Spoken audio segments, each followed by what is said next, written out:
देखिए students, previous के video में हम लोगों ने पॉलिनॉमियल्स के विषय में और उसके डिग्री के विषय में, टाइप्स ऑफ पॉलिनॉमियल्स इसके विषय में हमने विस्तार से अध्ययन किया। अब हम इस वीडियो में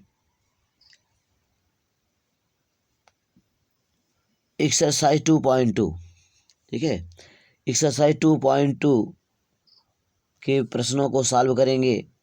ठीक है, यहाँ देखिए चैप्टर पॉलिनॉमियल्स के अंतर्गत एक्सरसाइज 2.2 इसके प्रश्नों को हम सॉल्व कर रहे हैं।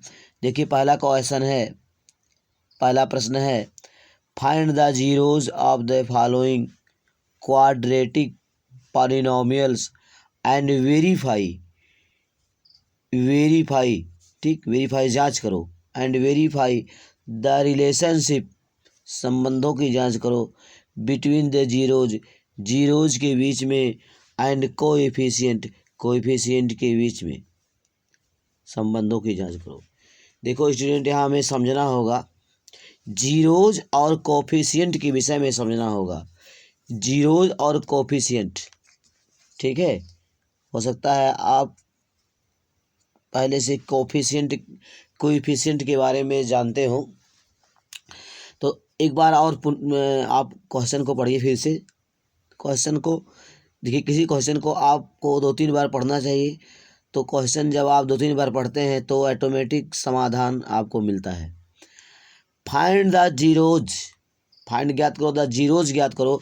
देखिए स्टूडेंट, जीरोज क्या होता है? देखिए हिंदी में जीरोज मीन्स होता है शून्यक।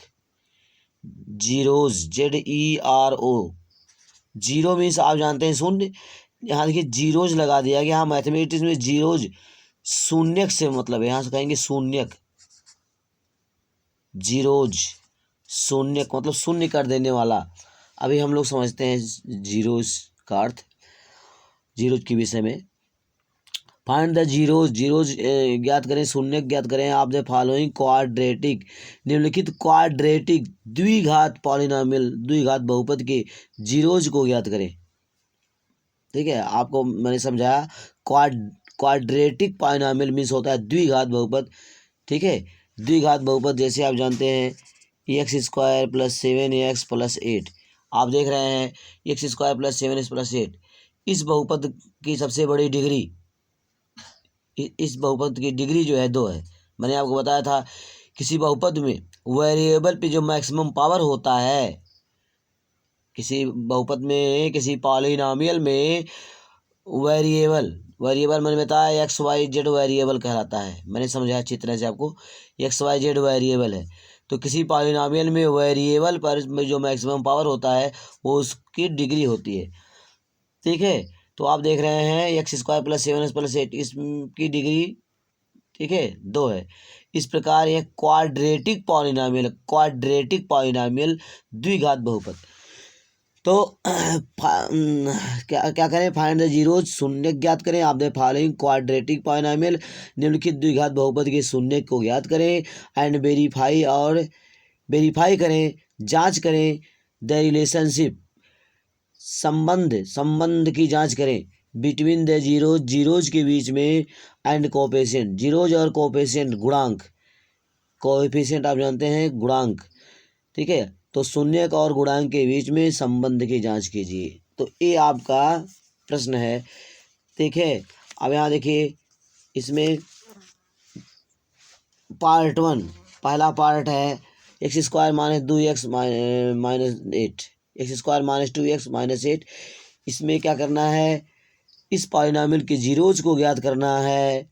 ठीक है, और जीरोज और, ठीक है, इनमें जो वेरिएबल्स हैं, जीरोज और वेरिएबल्स के कोएफिशिएंट के, ठीक है, संबंधों की जांच करना है। तो आइए हम लोग समझें। सबसे पहले हम ये समझें कि जीरोज क्या होता है। ठीक है, ये हमें समझना होगा। देखिए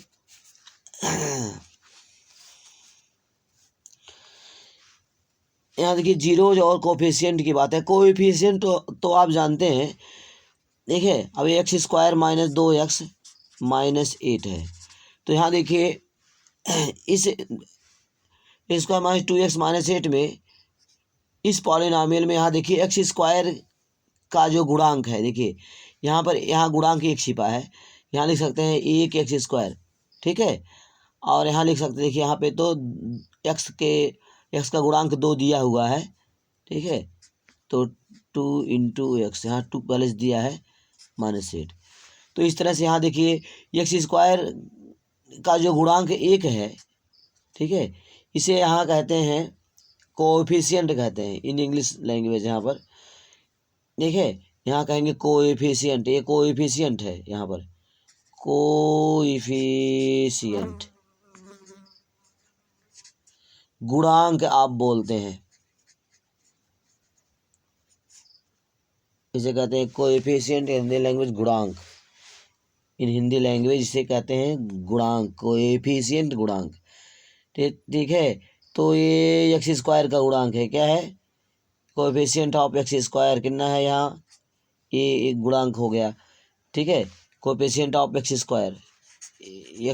का गुणांक, ठीक, क्या हो गया। और यहाँ -2, ये क्या है, ये है कोएफिशिएंट ऑफ x का गुणांक है ये। तो ये कोफिशिएंट है, कोएफिशिएंट ऑफ x, ठीक है। तो ये जो है x² का गुणांक यहाँ एक छिपा है, ठीक। तो कोफिशिएंट x² कोफिशिएंट 1 हो गया। यहाँ देखिए x² कोफिशिएंट -2, आप समझ सकते हैं।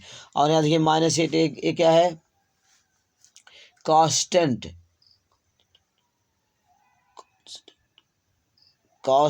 टर्म, ठीक है। ये अचर पद है, ये अचर पद कहते हैं इसको, अचर पद, जिसके साथ जो है इसके वेरिएबल नहीं है। देखिए यहाँ वेरिएबल x है, x² 2 यहाँ है, यहाँ भी x है, लेकिन यहाँ पर वेरिएबल नहीं है। तो यहाँ पर वेरिएबल नहीं है, ये जो है पूर्णांक, ठीक है, पूर्णांक है -8। तो यहाँ पर जो है इसे अचर पद कहते हैं, ठीक है। तो इस तरह से आप समझ सकते हैं, कोएफिशिएंट के बारे में आप समझ रहे हैं। अब यहाँ देखिए हमें समझना है जीरोज, हमने भी बताया जीरोज इसके विषय में समझना है, जीरोज के विषय में। देखिए जीरोज समझिए आप, जैसे कोई पॉलिनॉमियल दिया है, पॉलिनॉमियल px इक्वल टू, मान लीजिए दिया है x + 5 दे दिया है।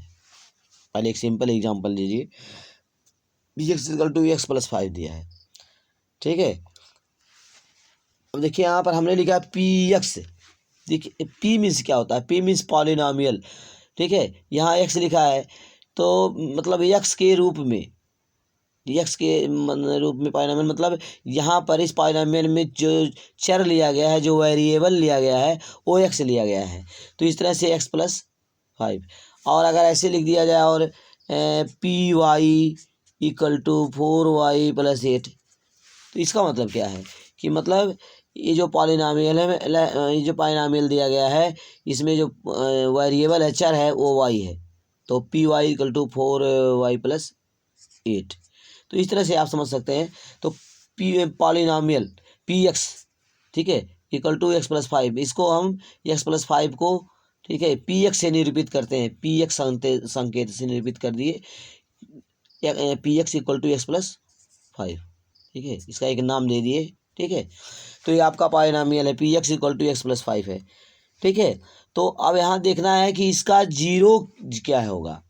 तो यहाँ देखिए, अब इसमें हम x बराबर, अगर देखिए हम क्या रख दें, अगर हम if we put x equal to -5 in this polynomial, if we put x equal to -5 in this polynomial, then आप देखिए क्या हो जाएगा इसका वैल्यू,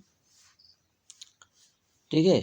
यहाँ आप रख दीजिए पुट x इक्वल टू -5, तो यहाँ रख दो, तो इसका वैल्यू क्या हो जाएगा। देखिए अब यहाँ पर आप क्या रख रहे हैं, -5 रख रहे हैं इसमें, तो x के जगह -5 लेने पर, ठीक है, x की जगह पर -5 पुट कर रहे हैं। तो इस प्रकार से आप देख रहे हैं इसका वैल्यू क्या मिल गया पॉलिनॉमियल का, देखिए x + 5 है, तो -5 + 5, इस प्रकार से आप देख रहे हैं इसका, ठीक है, वैल्यू 0 हो गया। x इक्वल टू -5 रखने पर, ठीक है। जब आप x बराबर -5 इसमें रख दे रहे हैं तो इसका वैल्यू जो है 0 हो जा रहा है। इस प्रकार से x इक्वल टू -5, क्योंकि यहाँ पर आपने x इक्वल टू -5 रखा, ठीक है। इस पॉलिनॉमियल में आपने x इक्वल टू -5 रख दिया। इस प्रकार से यहाँ x -5 इक्वल टू -5 को क्या कहेंगे, जीरोज। क्या कहेंगे, zeros. x-5 is zeros of this polynomial. इस पॉलिनॉमियल का जो है ये x इक्वल टू -5 ये जीरोज है, ठीक है। मतलब इस पॉलिनॉमियल को जीरो कर दे रहा है। x बराबर -5 रखने पर पॉलिनॉमियल का मान जीरो हो जा रहा है, इसलिए x बराबर -5 को, ठीक है, जीरोज बोलेंगे। इस पॉलिनॉमियल का जीरोज मतलब जीरो कर देने वाला, ठीक। इस प्रकार से आप समझ गए। तो जीरोज तो वेरिएबल x y z जो भी हो तो वेरिएबल का ऐसा वैल्यू आप लीजिए, ठीक है, जिसको पॉलिनॉमियल में रख देने पर, ठीक है, पॉलिनॉमियल का मान जीरो हो जाए तो x के उस मान को जो है आप क्या कहते हैं, जीरोज कहते हैं, शून्यक कहते हैं। शून्यक, हिंदी लैंग्वेज शून्यक, शून्य कर देने वाला। तो आप समझ गए जीरोज, ठीक है। और कोफिशिएंट के बारे में आप पहले समझते हैं, मैंने बताया। तो आइए अब इस क्वेश्चन को हम सॉल्व करते हैं। यहाँ देखिए x² -2x-8 इसके जीरोज को ज्ञात करना है, ठीक है। और जीरोज और कोफिशिएंट के बीच में क्या करना है, रिलेशनशिप, संबंधों की जांच करना है। तो देखिए यहाँ सबसे पहले आप क्या करेंगे, यहाँ पर देखिए आप कोएफिशिएंट तो आप समझ ही रहे हैं, तो पहले कोएफिशिएंट लिख लीजिए। यहाँ देखिए x² -2x-8, ठीक है। तो यहाँ कोएफिशिएंट आप समझ रहे हैं, इसका x² का गुणांक यहाँ एक छिपा है, यहाँ पे x का गुणांक -2 है। x का गुणांक यहाँ पर x का गुणांक -2। तो यहाँ पहले जीरोज ज्ञात कीजिए। देखिए यहाँ जीरोज ये तो आप समझ गए, लेकिन ध्यान दीजिए जिस पॉलिनॉमियल का जीरोज ज्ञात करना हो, ठीक है, ठीक है, उसको पहले क्या, उसका वैल्यू क्या, जीरो मान लीजिए, ठीक है। तो इस प्रकार से जीरोज ज्ञात करें। यहाँ लिखेंगे लेट, यहाँ पर सॉल्यूशन में लिखेंगे late x² -2x-8 x² -2x-8 equal to 0, ठीक है। अब इस पॉलिनॉमियल का हमें जीरोज ज्ञात करना है, तो मान लिया x² -2x-8 बराबर 0, इसको जीरो मान के चलिए। क्यों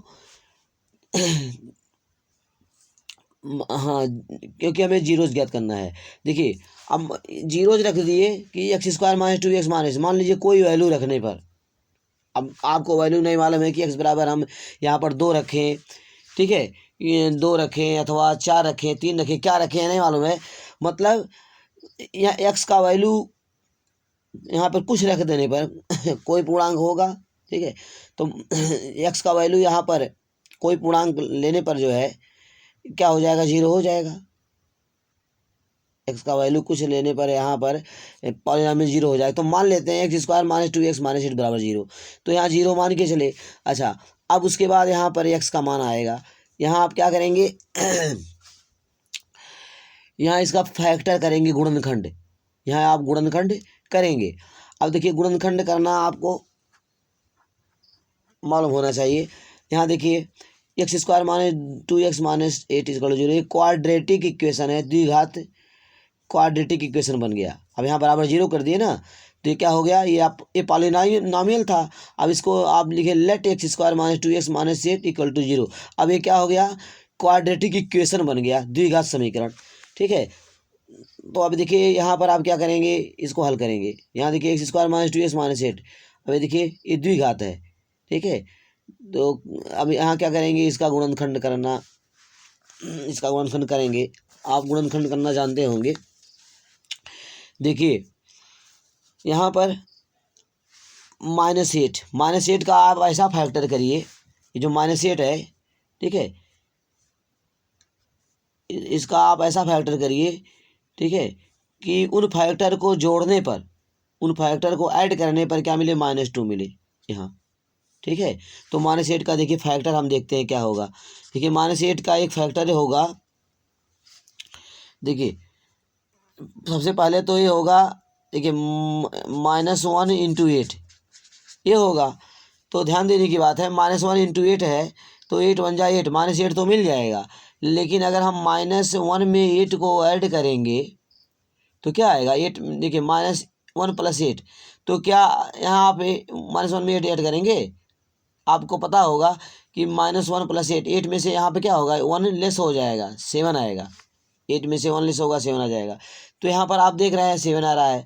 तो -1 और 8 का मल्टीप्लाई करने से -8 तो मिलेगा, लेकिन -1 में अगर 8 को ऐड किया जाए तो क्या आएगा, 7 आएगा।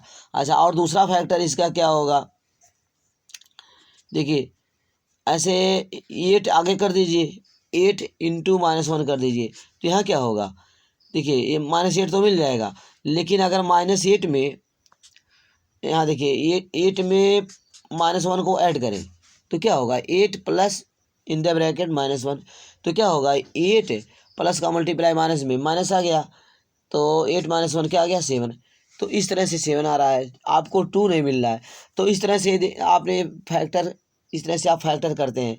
अच्छा, और देखिए अगला फैक्टर क्या है, ध्यान दीजिएगा, -8 का अगला फैक्टर, -8 का अगला फैक्टर क्या है, देखिए -4 ले लीजिए, -4 इंटू 2 कर लीजिए। देखिए -4, 4 2 जा 8, 4 दूना 8, -8, -8 मिल गया। और अगर -4 में 2 को जोड़ा जाए, 2 को आप जोड़ दें तो -4 में से 2 निकल जाएगा, -2 आपको मिल जाएगा। ठीक है, तो इस तरह से आप क्या करेंगे, यहाँ पर -4 और 2 इस फैक्टर के आधार पे इसको लिखेंगे। ठीक है, यहाँ पर आप देख रहे हैं, -4, -4 में 2 का मल्टीप्लाई कर रहे हैं तो आपको -8 मिल रहा है। ठीक है, और जब आप -4 में 2 को ऐड करेंगे तो आपको, ठीक है, -2 मिल जाएगा, -2 मिल जाएगा। देखिए ये कितना मिल जाएगा, x², x का जो गुणांक x का गुणांक -2 है। ठीक है, इतना आपको मिल जाएगा -4 में 2 को ऐड करने से। तो इस प्रकार से आप क्या करेंगे, ध्यान दीजिएगा। तो यहाँ पर आप लिखेंगे x² -4x प्लस 2x। ठीक है, तो -8 का जो आपने फैक्टर किया, -8 का फैक्टर आपने क्या प्राप्त किया, -4 इंटू 2 प्राप्त किया। तो -4 इंटू 2, 4 2 जा 8, -8 मिल जा रहा है। और अगर -4 में हम 2 को ऐड करते हैं तो आप हमको कितना मिल रहा है, देखिए x का गुणांक जो आपका है ये -2, x का गुणांक -2 ये मिल जा रहा है। -4 में 2 को ऐड करने से मिल जा रहा है कि नहीं, -4 में 2 ऐड करेंगे तो -2 आ जाएगा, -4 में से 2 लेस हो जाएगा, -2 आएगा। तो इस प्रकार से x का गुणांक -2 आपको प्राप्त होगा। तो आप क्या करेंगे, इस फैक्टर के आधार पर, ठीक है, -8 के फैक्टर के आधार पे, -4 और 2 के आधार पर आप इसको, ये जो आपका ये क्या कहते हैं, ये मध्य पद है -2x, ठीक है, इसको आप राइट करेंगे, लिखेंगे। तो -2x को हमने लिख दिया -4x प्लस 2x। ठीक, कोई फर्क, कोई अंतर नहीं। ठीक है, तो -4x में से 2x लेस करेंगे, आपको -2x मिल जाएगा। अब यहाँ -8 इक्वल टू 0।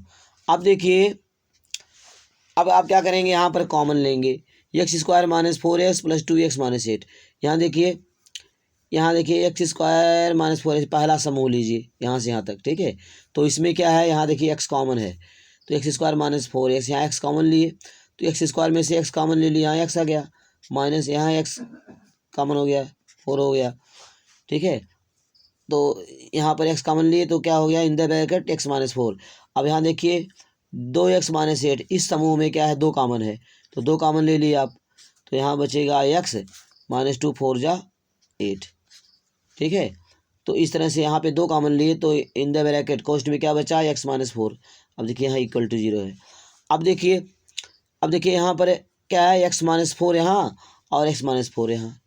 तो आप देख रहे हैं यहाँ पर, ठीक है, इन दोनों समूहों में, एक समूह यहाँ है, एक समूह यहाँ, तो इन दोनों समूहों में आप देख रहे हैं x -4 कॉमन है, x -4 यहाँ, x -4 यहाँ, तो x -4 कॉमन हो गया, x -4 यहाँ कॉमन हो गया। ठीक, अब उसके बाद यहाँ x -4 कॉमन ले लिए तो यहाँ क्या बचा, x, यहाँ x बचा, और यहाँ से x -4 कॉमन हो गया तो यहाँ बचा 2। ठीक है, इक्वल टू 0। तो इस तरह से आपको ये दो फैक्टर प्राप्त हुए। ये जो polynomial x square minus 2x-8, ठीक है, ये जो पॉलिनॉमियल है इसके दो फैक्टर प्राप्त हो गए, x-4 एक फैक्टर, दूसरा फैक्टर x+2, ठीक है। अब लिखेंगे, देखिए x-4 plus x+2 equal to 0। अब लिखेंगे यदि इफ x-4 इक्वल टू 0, पहले x-4 इक्वल टू 0। अच्छा, अब देखिए यहाँ x-4 into x+2 equal to 0 है, तो अब सबसे पहले x-4 इक्वल टू 0। अब आप कहेंगे कैसे होगा, तो ये देखिए ऐसे होता है। देखिए x-4 इंटू एक्स क्या है, x-4 into in the bracket x-2 equal to 0 है।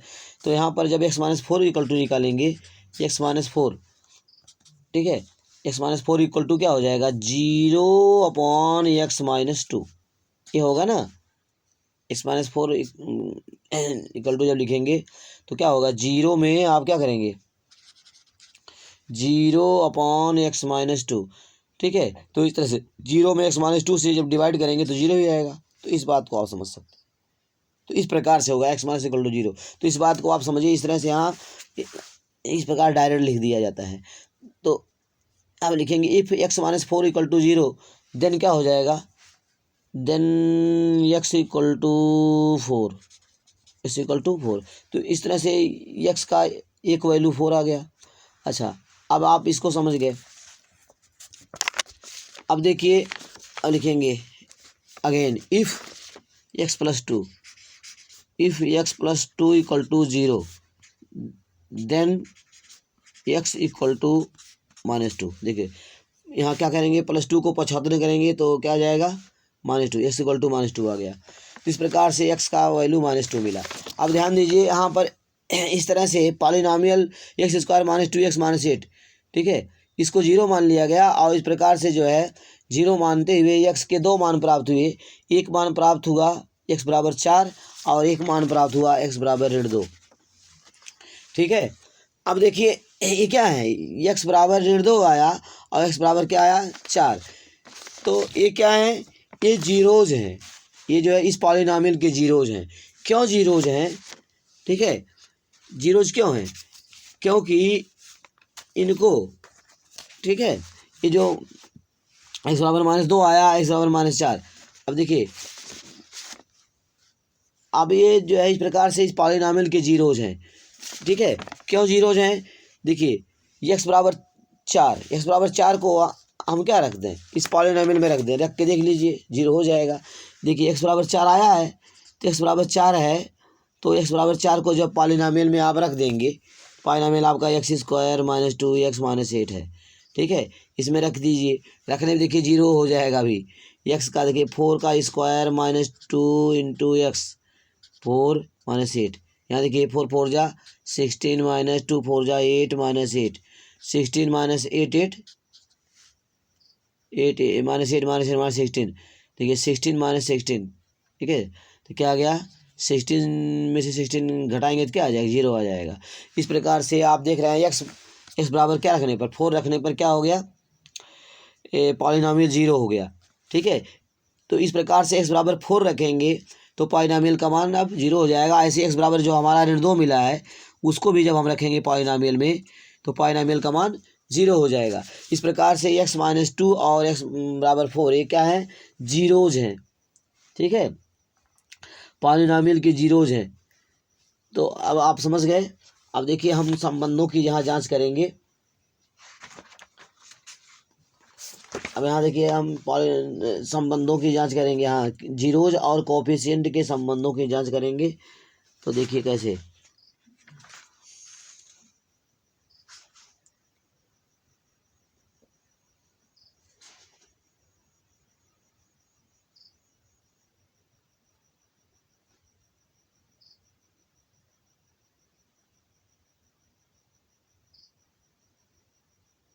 तो आप समझ गए। तो यहाँ जीरोज क्या है, यहाँ लिखेंगे। अब यहाँ पर जीरोज आ गए, ठीक है, लिखेंगे यहाँ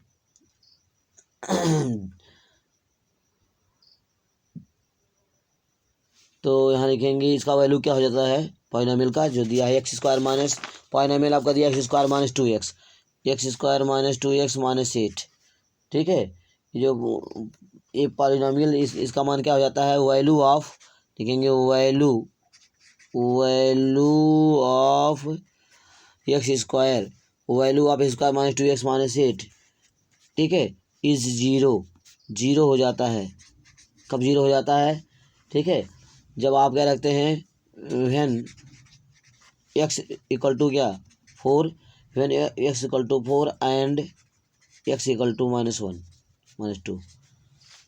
ठीक है, तो जब आप क्या करते हैं व्हेन एक्स इक्वल टू 4 और एक्स इक्वल टू माइनस और अथवा एक्स बराबर -2 दो ले लेते हैं और ठीक है एक्स इक्वल टू 4 और एक्स इक्वल टू -2 आप ले लेते हैं तो आप देखते हैं x square minus 2x minus 8 इसका मान 0 हो जाता है। सो क्या लिखेंगे? ठीक है, एक्स इक्वल टू 4। ठीक है, X equal to 4 and x equal to 5 zeros हैं। ठीक है, तो लिखेंगे so X equal to 4 and x equal to -2। ठीक है, are the zeros of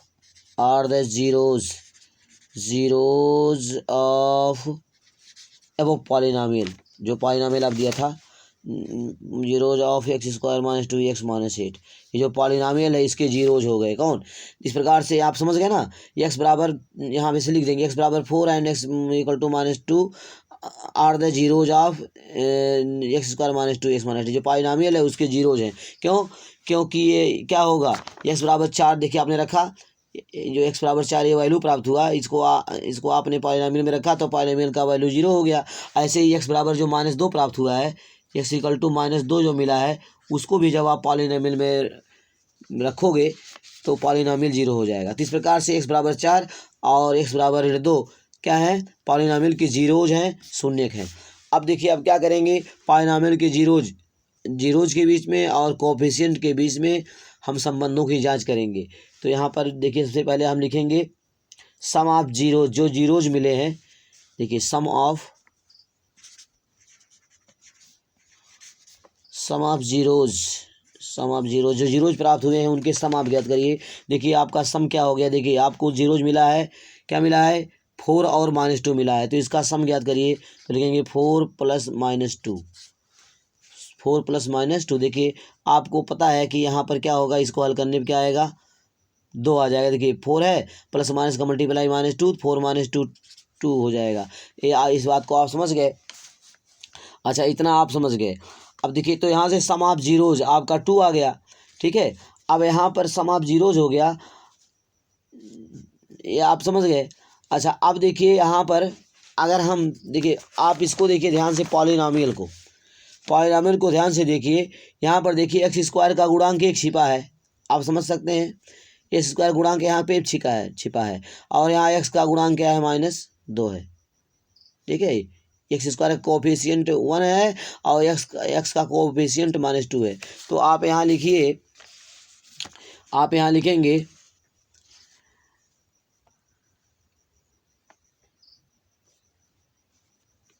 coefficient.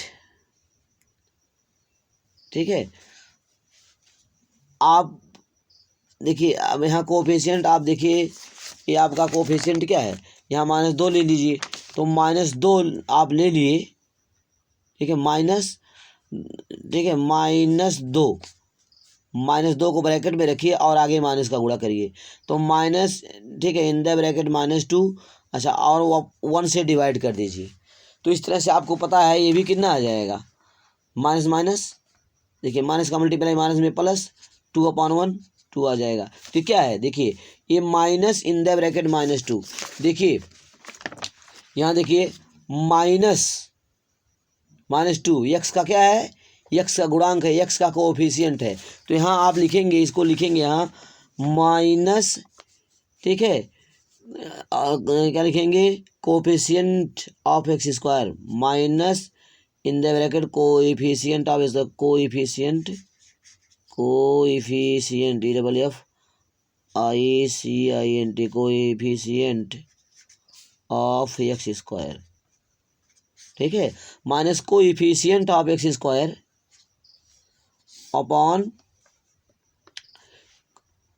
Coefficient of no X, इसका no X, coefficient of X, hello यहाँ पे रंग हो गया, यहाँ लिखेंगे minus coefficient of X upon coefficient of x square, coefficient coefficient of X. तो इस तरह से आप समझ सकते हैं। देखिए माइनस कोएफिशिएंट ऑफ एक्स क्या है, -2 है। अब देखिए आपका यही पॉइंट में यहाँ देखिए लिखा हुआ है एक्स स्क्वायर का कोएफिशिएंट यहाँ पर यहाँ एक ही वन छिपा है, ठीक है। तो और यहाँ पर एक्स का कोएफिशिएंट -2 है, तो माइनस, ठीक है, coefficient of x minus in the bracket coefficient of x, x का गुणांक जो है -2 है, अपॉन यहाँ क्या है कोएफिशिएंट ऑफ एक्स, यहाँ देखिए x square, coefficient of x square, देखिए एक्स स्क्वायर गुणा क्या 1 है, तो अपॉन 1। तो इस प्रकार से क्या आ गया, माइनस का मल्टीप्लाई माइनस में +2 हो गया अपॉन 1, यहाँ 2 आ गया। इस प्रकार से आप देख रहे हैं सम ऑफ जीरोज, जीरोज का जो सम है, योग आ रहा है सम, यस ओ में, हेलो यहाँ देखिए बहुत रंग हो रहा है यहाँ पर, यहाँ देखिए सम है, यस ओ यम नहीं है, यस यू यम है, यस यू यम है, ध्यान दीजिएगा, यस यू यम है, ये यस यू यम है सम, सम मीन्स योगफल। देखिए भूल कर हमने क्या लिख दिया था, यस ओ में सम मीन्स कुछ होता है, यहाँ देखिए ऐसा नहीं कि पता नहीं है, लेकिन मेरे से मिस्टेक हो गया। देखिए एस में सम मीन्स होता है कुछ, और एस यू एम सम मीन्स योग होता है, ध्यान दीजिएगा। तो सम ऑफ जीरोज, तो आपने देखा शून्यकों का योगफल भी कितना आ गया, 2 आ गया, और गुणांक जो कोएफिशिएंट ऑफ एक्स और कोएफिशिएंट ऑफ एक्स स्क्वायर, तो इनके गुणांकों का अनुपात जो आया, यहाँ देखिए कितना आया, minus in the bracket coefficient of X upon coefficient of x square. तो यहाँ पे निकाला गया गुणांकों का अनुपात, इस प्रकार से यहाँ क्या -2 आ रहा है। तो आप इस तरह समझ सकते हैं, इस प्रकार आप कह सकते हैं कि सम ऑफ जीरो इक्वल टू, ठीक है, minus coefficient of X upon coefficient of x square. इस तरह से यहाँ पर संबंधों की जाँच हो जाती है। तो इनके वैल्यू बराबर हैं, लिखेंगे 100, यहाँ लिख देंगे 100, सम ऑफ जीरोज, सम ऑफ, इतना लिखना पड़ेगा लास्ट में। देखिए आप पुस्तक में देखेंगे, देखिए आप जो इस तरह से लास्ट में लिखा हुआ है, इतना लिखना होगा संबंधों की, क्योंकि यहाँ क्वेश्चन में क्या रहा है लास्ट में, जीरोज और कोएफिशिएंट के संबंधों की जांच कीजिए, तो ये लिखना पड़ेगा। Sum of zeros equal to minus coefficient of coefficient of X upon coefficient of square, coefficient of x square, ठीक है, माइनस एक्स का गुणांक बटे एक्स स्क्वायर का गुणांक, ऐसे कहते हैं हिंदी में। तो इस तरह से आप समझ गए। तो ये जो है ठीक इस तरह से संबंध की जांच हुई, ठीक है। अब और देखिए और क्या है, तो हुआ, अब देखिए प्रोडक्ट ऑफ जीरोज ज्ञात करना होगा। अब देखिए product of zeros, product of zeros, product of zeros, product of zeros.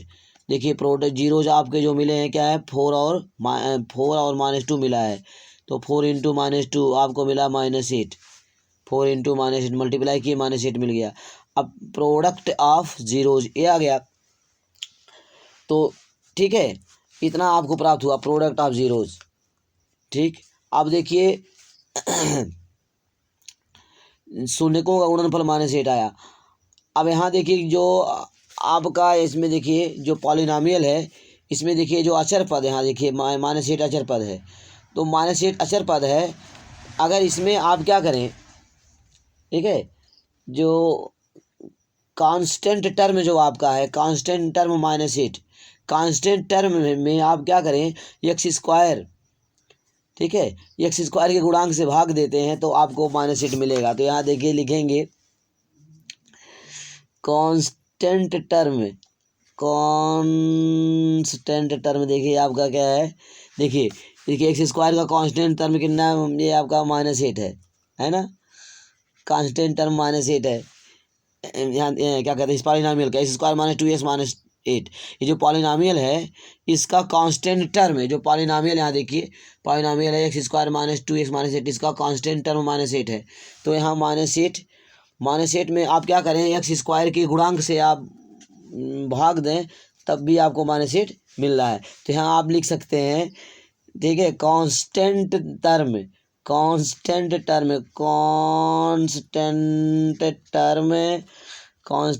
अचर पद, constant term upon coefficient of x square, coefficient of x square, coefficient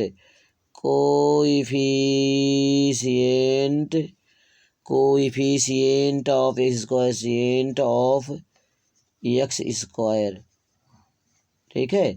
तो ऐसे आप लिख सकते हैं। तो क्या लिखेंगे, देखिए, तो कांस्टेंट टर्म क्या लिखेंगे, कांस्टेंट टर्म अचर पद upon coefficient of x square equal to -8 upon 1। तो -8 में जब 1 से डिवाइड करेंगे -8 आएगा। इस प्रकार से आप समझ गए कि प्रोडक्ट ऑफ जीरोज, शून्यकों का गुणनफल जितना आ रहा है उतना ही जो है कांस्टेंट टर्म और कोएफिशिएंट ऑफ एक्स स्क्वायर, इसका अनुपात भी उतना आ रहा है। मतलब अचर पद और एक्स स्क्वायर का गुणांक,